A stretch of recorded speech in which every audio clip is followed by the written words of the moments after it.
ডাঁটাটা আলুটা একটু সেদ্ধ হয়ে যায়।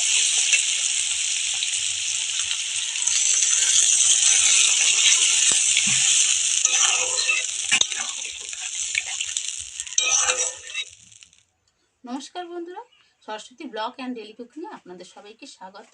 আজকের আমার রেসিপি ডাঁটা আলু পোস্ত, সজনা ডাঁটা। দেখুন, এই সময় তো বসন্তকাল, এই সময় ডাঁটাটা খাওয়া খুবই উপকার।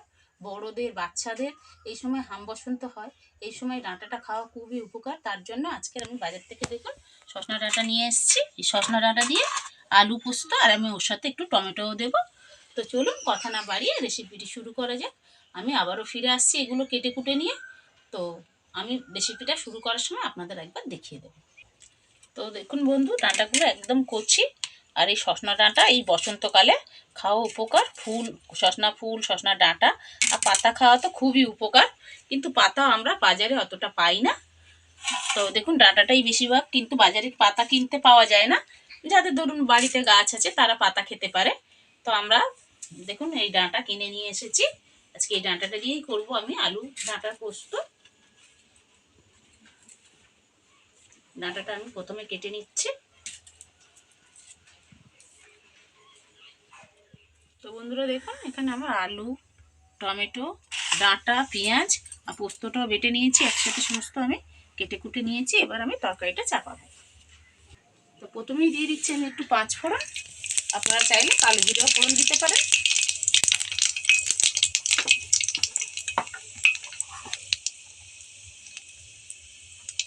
তারপরে পাঁচ ফোড়নটা একটু লাল হয়ে গেলে আমি আলুটা দিয়ে দিচ্ছি।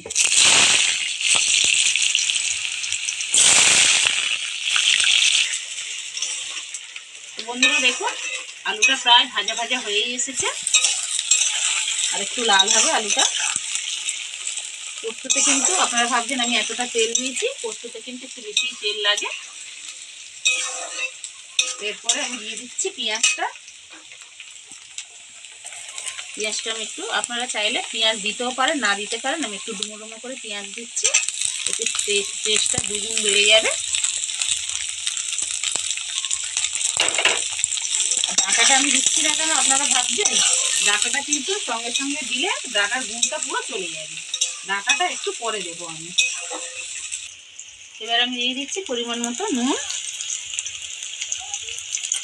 বন্ধুরা দেখুন, আমি এবার ডাঁটাটা টমেটো দুটোই দিয়ে দিলাম। দেখতেও কত সুন্দর লাগছে দেখুন।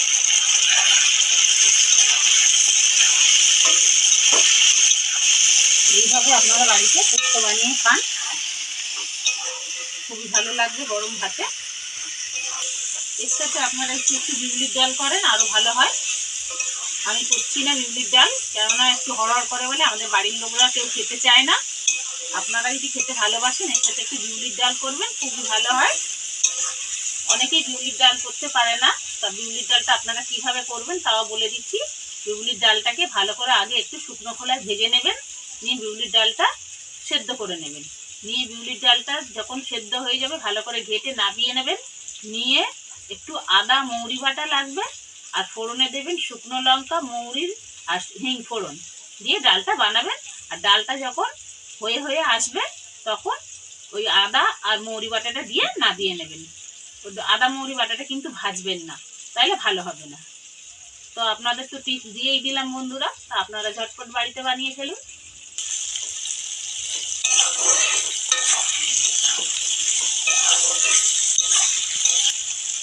তো বন্ধুরা, আমি এর মধ্যে এবার দিয়ে দেব একটু হলুদ গুঁড়ো, অল্প করে। অনেকেই আলু পোস্ততে হলুদ দেয় না, আমি অল্প একটু হলুদ গুঁড়ো দিচ্ছি। আর দিয়ে দিচ্ছি পরিমাণ মতো লঙ্কা গুঁড়ো। আলু পোস্তটা একটু ঝালঝালি হবে।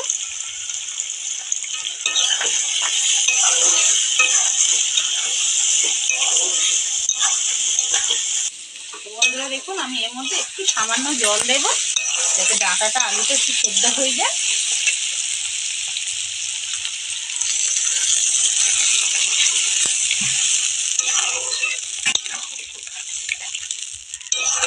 আলুটা ডাঁটাটা সেদ্ধ হয়ে গেছে, এবার আমি দিয়ে দিচ্ছি পোস্তটা।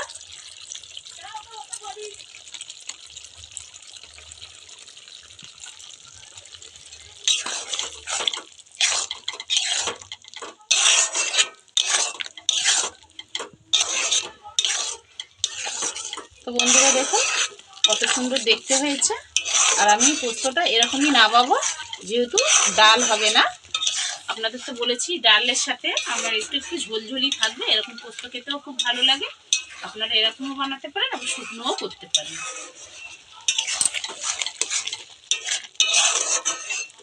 আর আমি ওপর থেকে একটু কাঁচা সর্ষের তেল দিয়ে নাবিয়ে নেব। অবশ্যই কাঁচা সর্ষের তেলটা দেবেন, আরও খেতে খুব ভালো হবে।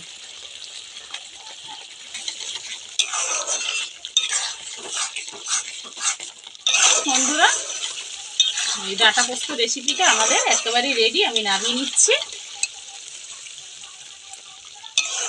দেখতেও কত সুন্দর লাগছে দেখুন।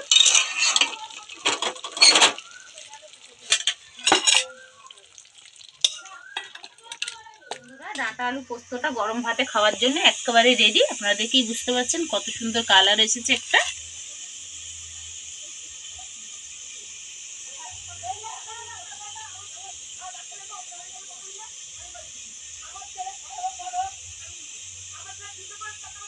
পোস্ত খেতে কে না ভালোবাসে, তা ছোট বড় সবাই ভালোবাসে পোস্ত। তো এই ধরনের ডাঁটা আলু পোস্ত রেসিপি আপনারাও বাড়িতে বানিয়ে ফেলুন। আর আমার চ্যানেলটিতে অবশ্যই সাবস্ক্রাইব করে নেবেন, আপনার বন্ধু বান্ধবদের সাথে শেয়ার করে নেবেন। আর আমার চ্যানেলটিতে অবশ্যই লাইক শেয়ার করে নেবেন। তো আপনারা ভালো থাকুন, সুস্থ থাকুন, নমস্কার।